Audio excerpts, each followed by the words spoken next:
Clinical data on long-term weight management reveals a difficult reality.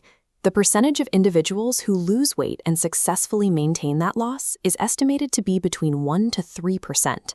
While DNA influences how the body stores energy, genetics cannot mathematically account for the massive global spike in obesity recorded over the last 2 decades. This high failure rate stems from a common misconception, treating fat loss as a single, temporary event with a finish line rather than a continuous biological process.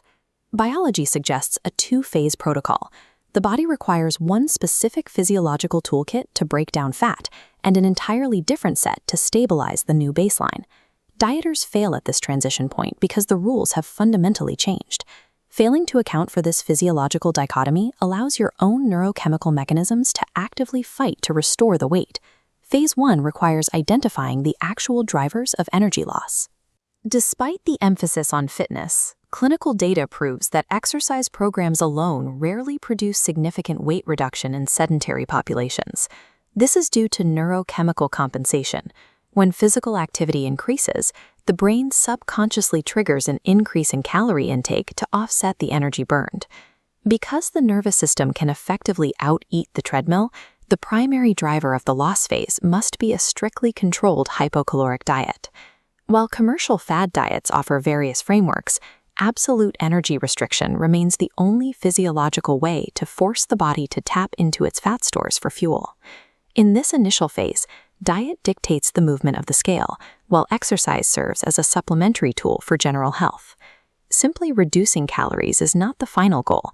The specific macronutrient composition of the diet dictates exactly what kind of tissue is lost. Clinical evidence supports a high-protein diet during this phase to shift the body's composition, sparing lean muscle mass while in a severe caloric deficit. Preserving muscle is critical for the phases to follow. Muscle tissue minimizes the inevitable drop in the resting metabolic rate that occurs as the body becomes lighter. Pairing protein optimization with resistance training forces the body to target stored fat for energy rather than cannibalizing its own muscle tissue. A successful loss phase requires a focus on body composition, shielding the metabolic engine while the scale drops. Once the target weight is reached, the physiological rules of the process invert. While diet drove the weight loss, high-volume physical activity becomes the most reliable predictor of long-term weight maintenance. To prevent weight regain, the body requires a significantly higher activity threshold, an added energy expenditure of 2,000 to 3,000 kilocalories per week. Practically, this requires 60 to 80 minutes of daily moderate to vigorous activity to maintain the new baseline. Resistance training serves as a tool to build muscle and sustain a higher resting metabolic rate, offsetting the natural decline that follows weight loss. Phase 2 requires adopting the physical workload of an athlete to hold the body at its new, lighter weight. Relying on willpower alone to sustain this high activity level often fails.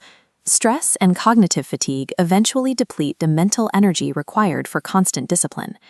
Long-term success relies on environmental restructuring, shifting the burden from finite willpower to the surroundings. This strategy involves constant self-monitoring. Tracking food intake and utilizing frequent weigh-ins provides the psychological accountability needed to catch weight gain before it accelerates. Maintenance also requires cognitive restructuring. This means learning to objectively forgive a dietary lapse rather than abandoning the entire program. By removing high-calorie temptations from the home and workplace, the physical environment is engineered to reduce the friction of daily choices. The goal of this phase is to make the healthy choice the automatic default choice, requiring no conscious effort to maintain the baseline. These combined behavioral shifts create the permanent architecture needed to sustain a new baseline. Weight loss is a temporary intervention, but maintenance is the result of a permanent change in how you interact with your environment.